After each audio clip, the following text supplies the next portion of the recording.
Welcome to Feedback Fatigue. I'm Jake Hughes. And I'm Katie Ritter. Katie, you have to tell me about this private dog park. So we moved to Los Angeles for the winter, snowbirding, as we've discussed. We discovered this private or like social club that's a dog park. It's in Santa Monica. It's in this big business park center, and there's turf, there's a restaurant, bar, there's tables for people to work at. Like, it's for the dogs, but it's also for people too, and they do have programming and blah blah blah. So we were like, this is cool, we want to meet people, so let's try it out. We had to our dog's name is Bruce, and we had to submit his vet records. So the process is this: you sign up, you have to submit his vet records, and then once those are approved, to just show up to date vaccinations and things like that. Once that's approved, you have to sign up to come in for a behavior assessment. This past Saturday was our behavior assessment. And Is this what was going on when you were sending me videos of you and Savannah drinking beers? Yeah. Yes. It was the most relaxing behavior assessment ever. Sounds great. Yeah. We walk in and they were so friendly. They were like, great, here's Bruce. They put a yellow collar on him, and they were like, this is just to let our referees, RUFeries, know that he's in training. So they have what they call referees that walk around. They're dog trainers. They're trained in animal behavior, making sure they're de-escalating things. They basically try to keep the energy at like 6.0 out of 10.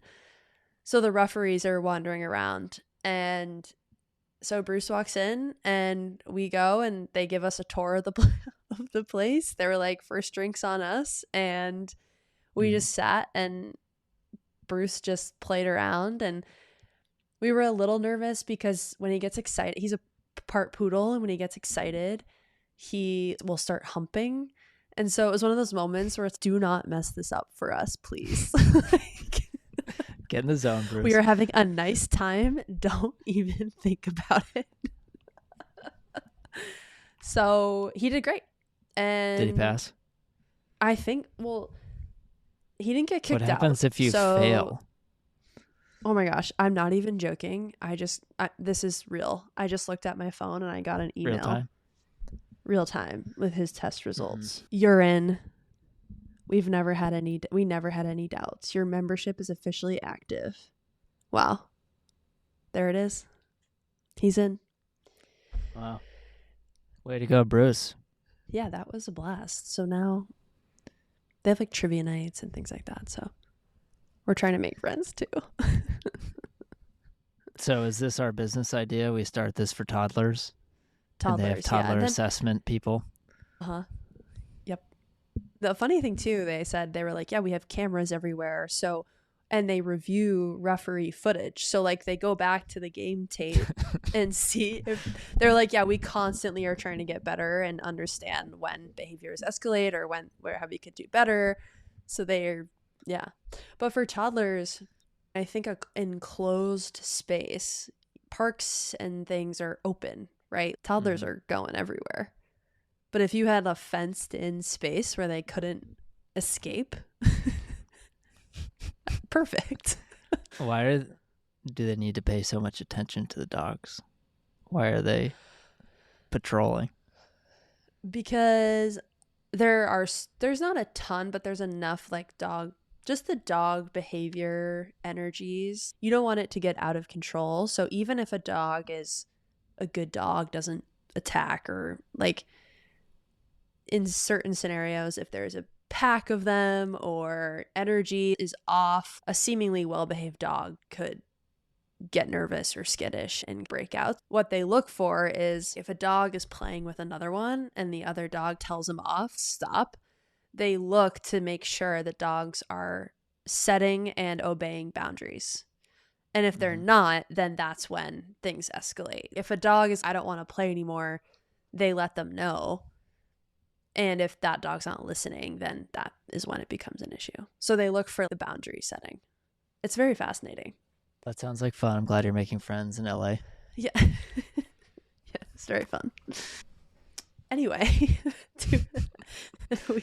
we have a great episode for everyone. So we have Dana Hill, who is an industry leader on reputation management, risk mitigation training, DEI, and employee engagement. This is straight from her LinkedIn. She does a lot. She covers a lot. She's spent the majority of her career on the vendor side, most recently at Grace Hill before she transitioned over to RangeWater. Senior Director of Engagement, is in charge of customer experience. And this episode, it's a great resource. She has really gone through a lot of iterations with RangeWater's organizational structure around feedback and how to use it and where to use it. And so she provides a lot of great structure insights and how to get the whole organization rowing in the same direction. I was excited to chat with Dana, especially coming from an organization like Grace Hill, who deals with feedback all the time, surveys, and then coming into RangeWater and how that transition was. Got a great episode for everyone today. Dana Hill is the Senior Director of Engagement at RangeWater. You can find Feedback Fatigue on Apple Podcasts and Spotify, widewhale.com/feedback-fatigue, Season 1, Episode 7, Dana Hill.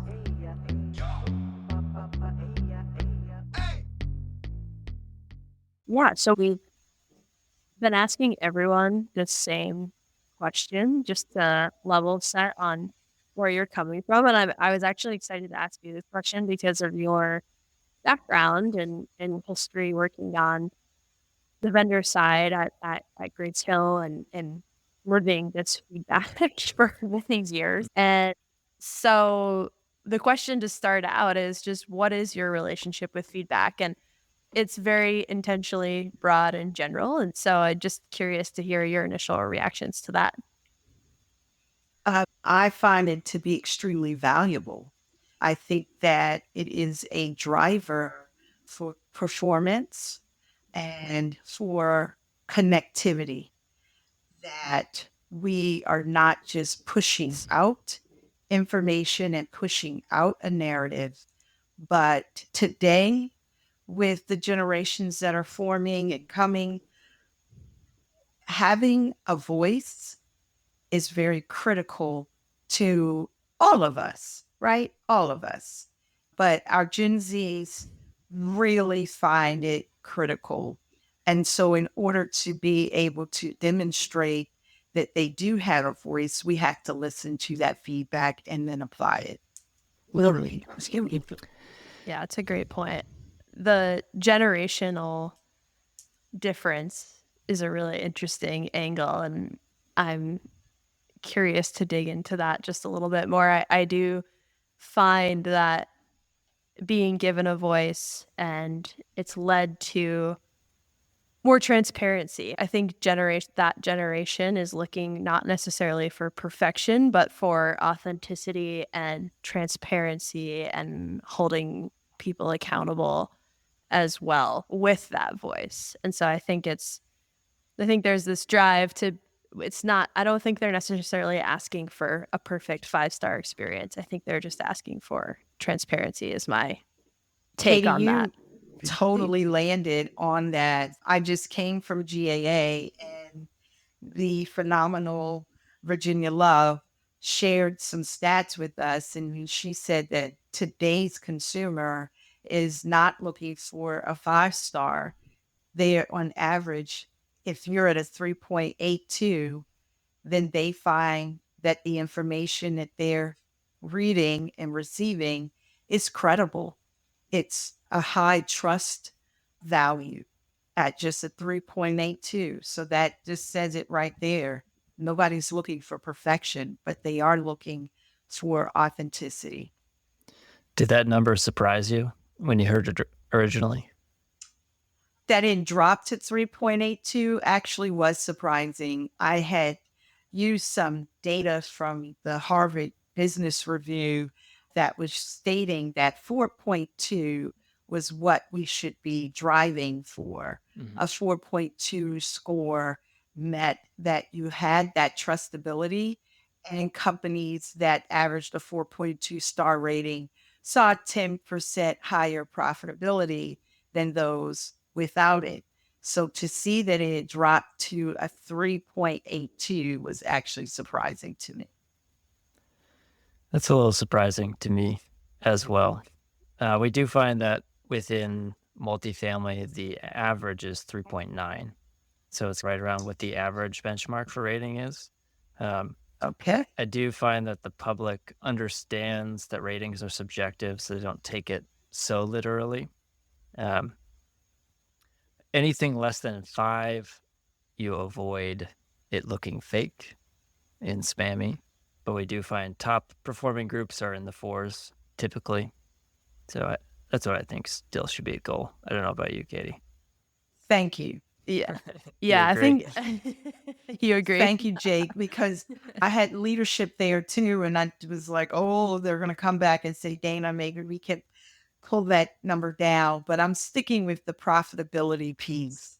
Yeah. Oh, yes, there's trustability, but then don't forget that profitability piece. And so 4.2 is still my number, and I'm sticking with it. I like it. Strive for that number. If this helps too, Google is on board with the 4.0 because if you use best in search, so best apartments Atlanta, Google's going to filter anything out below 4.0 in that map pack. So I think that there's this building consensus in terms of what Google deems as best.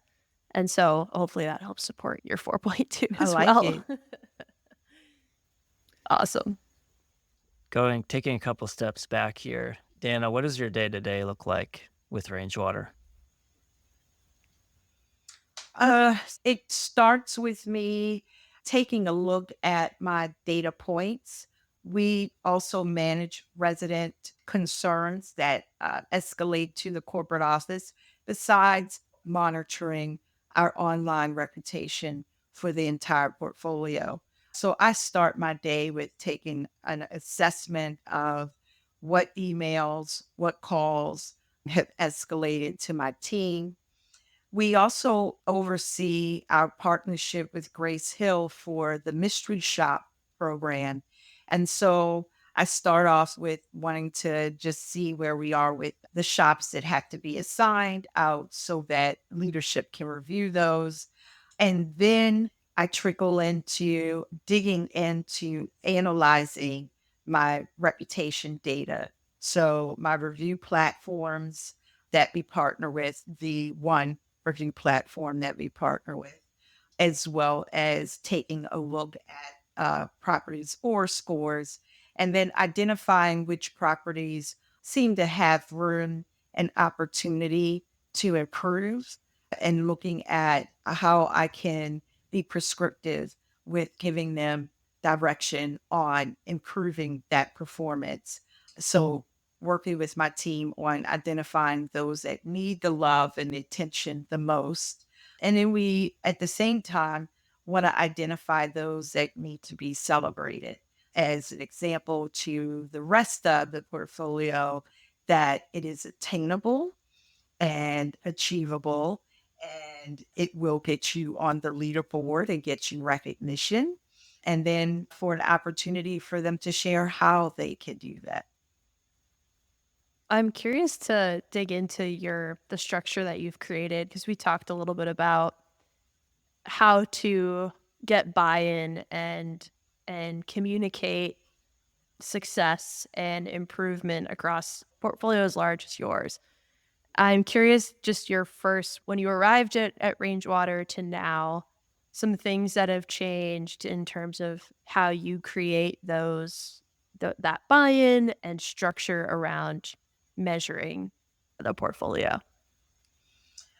So when I came to RangeWater, I was actually brought on because RangeWater was in a high volume growth trajectory. And in preparation for that, the leadership was smart enough to say, we are going to have to automate a lot of what we're doing, part of our infrastructure, to even be able to keep up with the growth pace that was projected, as well as being able to also maintain the culture that we had as a boutique organization while we transitioned to an enterprise organization. And so I was specifically brought in to take a look at reputation management and how we could automate that for the organization holistically. So we initially were partnering with Grace Hill for their reputation management platform. And we were at the time, the support that they were giving us was to answer 4 and 5 star reviews. And it was a simple canned thank you for the great rating. We appreciate your feedback. Yada, yada. We, however, had an associate here who was answering all 1, 2, and 3 star reviews. With the number of properties we had at the time, I don't know how she was doing that effectively, but with the growth that we were experiencing when I came on board in 21, there was no way to keep up with it. And she was really overwhelmed. And so we worked out a partnership with Grace Hill where they would answer all reviews for us. And it was exclusive to RangeWater at the time. I don't know if that's still the case, but that is certainly our case. And the way we managed that is that we created templates for all types of scenarios, whether it was a maintenance issue, a refund issue, a move in issue, whatever that was, we prepared huge vault of responses that they could select from that had been curated by us and certainly what we believe to be fair housing proof. We did get feedback from clients and ownership that they did feel like our responses were templated, and we couldn't deny that fact. So going forward, we decided to partner with ResPage, where they were using a combination of human intelligence and AI for responding to reviews. And the feature that I found out later Grace Hill had in place that ResPage excited us with is that nothing published before it went through the response was vetted. And so for us, it's vetted through the community manager with oversight by my team. The regional can as well, but we want the first point of reference to be the community manager because we believe they're the ones who actually are probably more familiar with the scenario that is being referenced in the review. And so they are given an opportunity to look at the response that's been crafted for them and edit that response or completely change the response and deny what was put in the system originally before it's published. And then with my team having oversight, we can be a safeguard for those times when the response is very, you could tell it's very personal and there's some real emotional sentiment in the response. And I'm trying to be very careful about how I say this. Yeah. And so we help them to pull back on some of the sentiment, strong sentiment, to stay within RangeWater's standards and policy. Do you have any advice if someone's starting out, beginning the process of automating reputation management and kind of evolving their systems? What were some of the things that you learned along the way? Interesting. I just actually consulted with one of our ownership groups who the VP of asset management had been saddled with the responsibility of finding a partner. And I will say that I definitely recommended Wide Whale.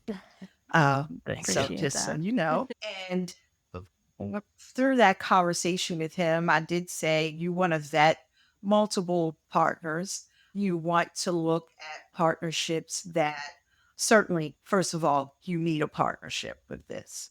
This is not something that I would say you can manage solo when you're talking about automation.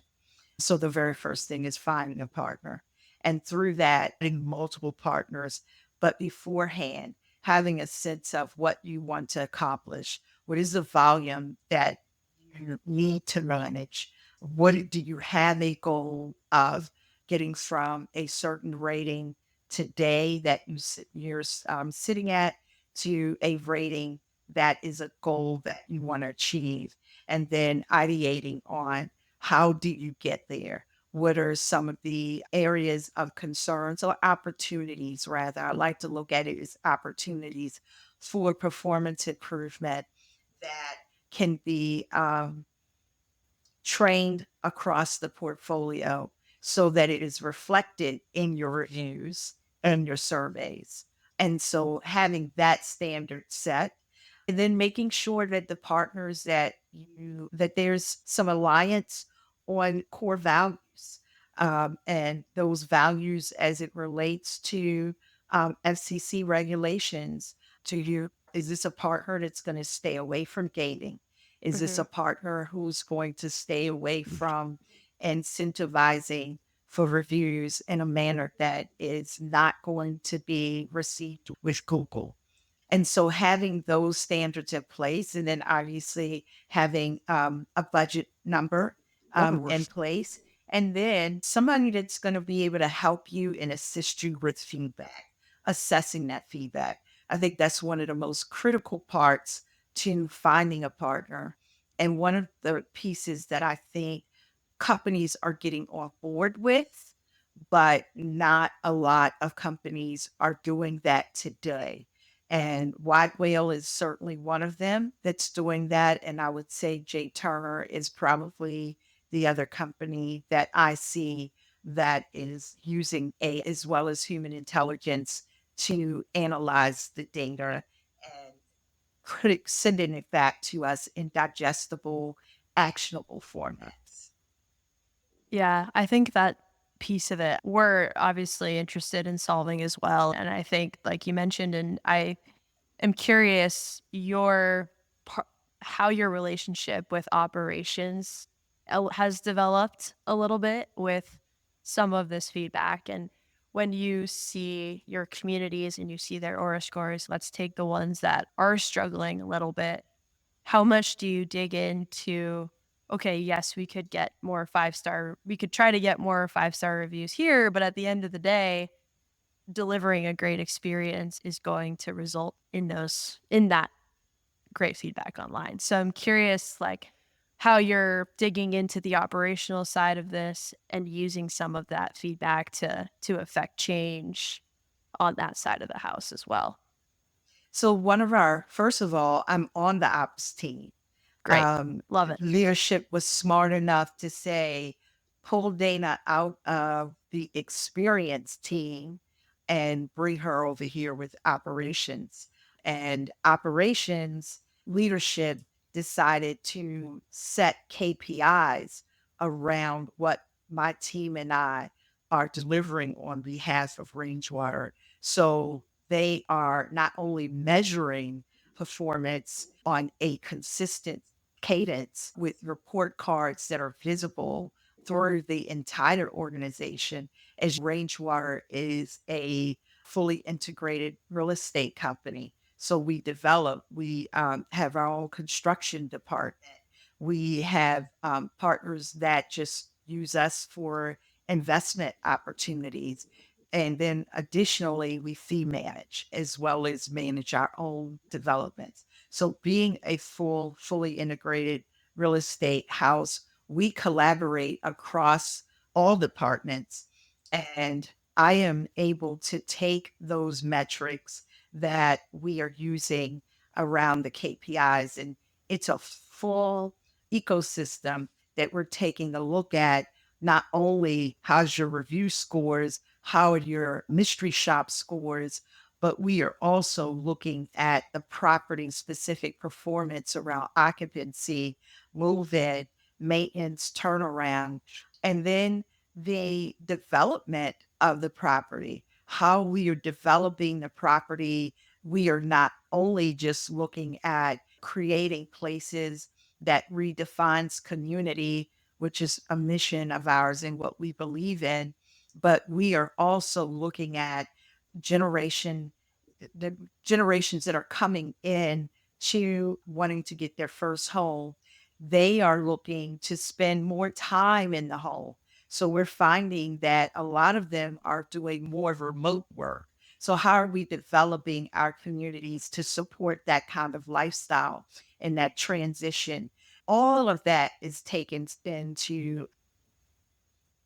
in to be able to deliver something for the resident and the consumer that is going to create that fulfilling resident experience and show up as positive feedback in our reviews and in our surveys. So the metrics that I'm sharing that I see globally across our portfolio is shared with development. It's shared with our senior leadership and shared with our training department so that then that can be turned into something actionable in forms of training specifically around how do we solution for a refund issue? How do we improve on maintenance turnaround? Do we actually need to think about staffing more maintenance partners on this site versus another site? For trash pickup, we might have that scheduled as being a 1 day service, but with the resident feedback, we're now saying, oh, this particular asset that needs to be a 3 day service program. And that just helps to elevate the resident experience. So we are making sure that the feedback we're pulling from surveys and reviews, that it is put in a format that is shared across the portfolio, across departments, so that we can take action that is seen at the end of the day as a benefit to the consumer. And is the training team responsible for executing on the information that you're sending to them? Absolutely. And it is done collaboratively. Mhm. So they will then take my data that I'm sharing and then include me and my team to help set the narrative for what we want to train. And so everybody has to be in agreement with that execution from senior leadership to my team to the training department so that we're all singing from the same hymn book Mhm. and we are all sharing the same information with our sign teams who are expected to deliver. So when they're training, they're saying the same things that I'm saying. So not a 3.82, but a 4.2 average star rating is what we're going after. We're all saying that same thing. And that is shared by me and my team when we're doing our trainings. We conduct monthly trainings on our platforms, and we're sharing the same thing that the training department is sharing with new team members that are coming on board with those expectations. And then leadership is holding summits and huddles with their teams, and they're sharing the same expectations across the company. And we are seeing the positive impact of that because we are watching the positive momentum on our overall scores increasing from about a 3.8 to we're sitting right around a 4.0 as a portfolio. And we are seeing our OR scores increase month over month, portfolio wide. We do know that we are seeing a positive momentum from having everybody singing from the same hymn, so to speak.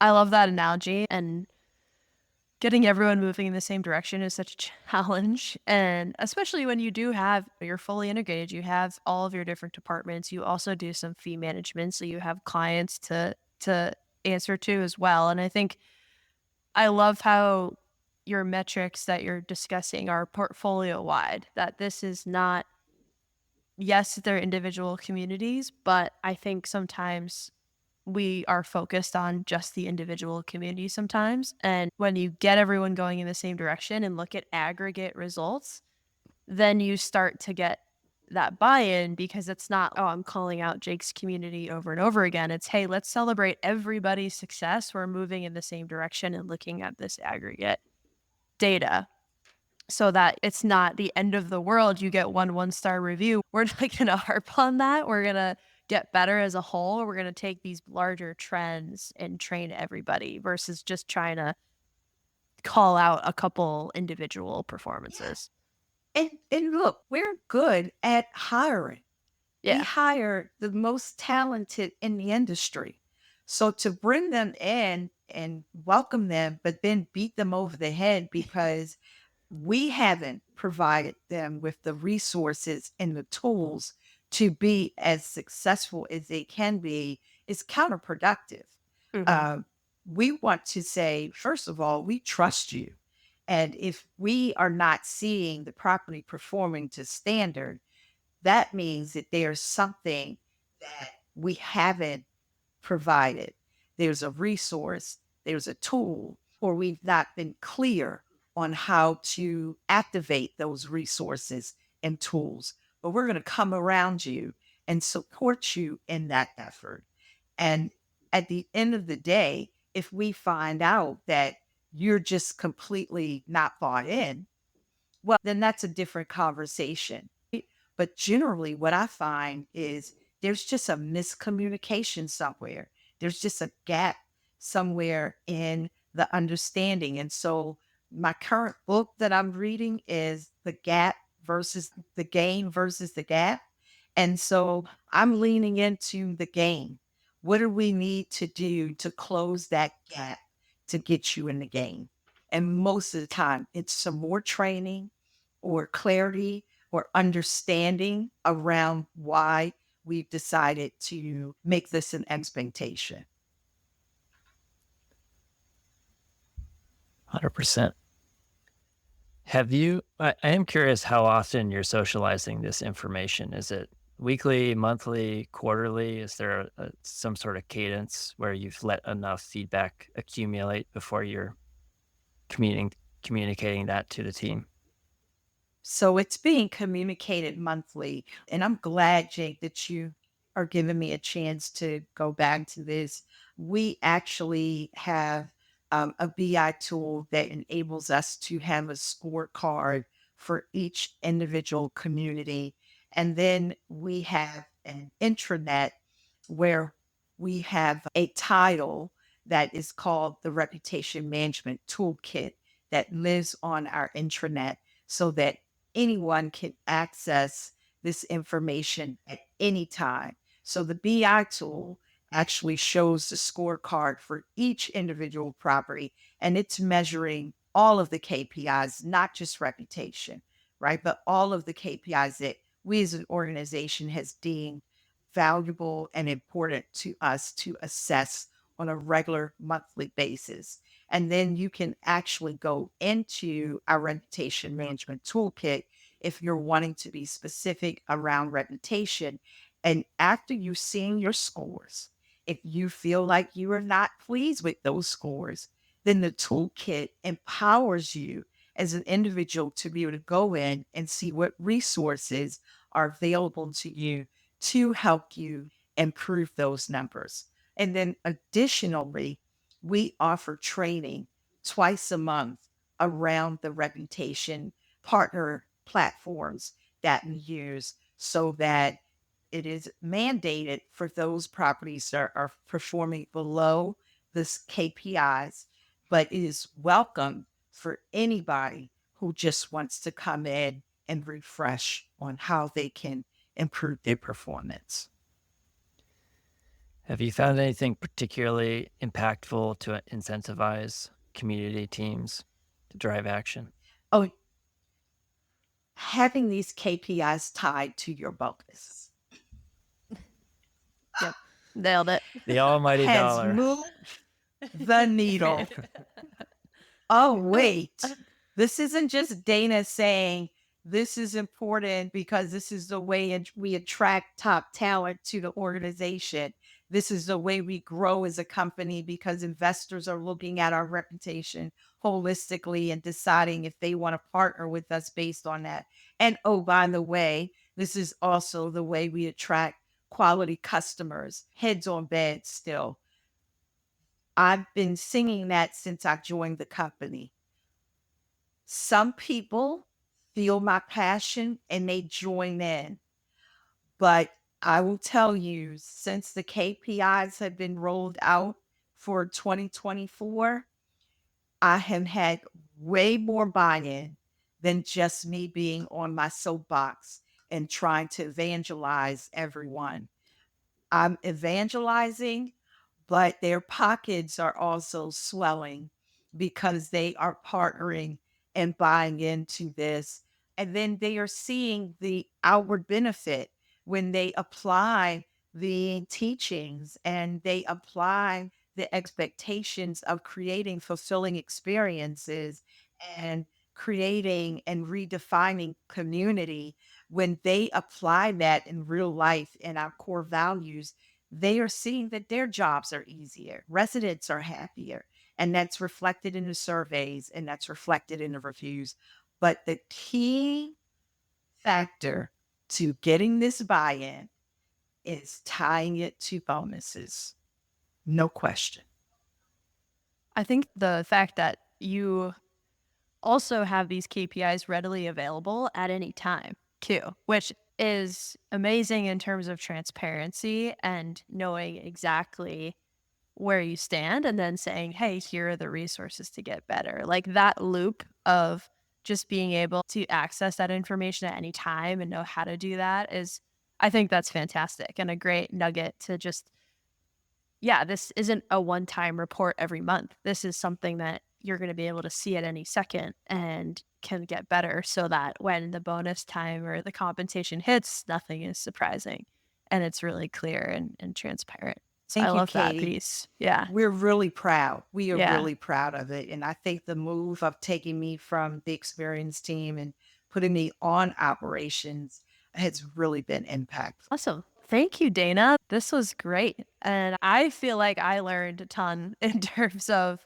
how to create this amazing value based, everyone rowing in the same direction structure in an org to eventually ultimately benefit the resident and employee experience as well, which is fantastic. So I appreciate your time and thank you so much.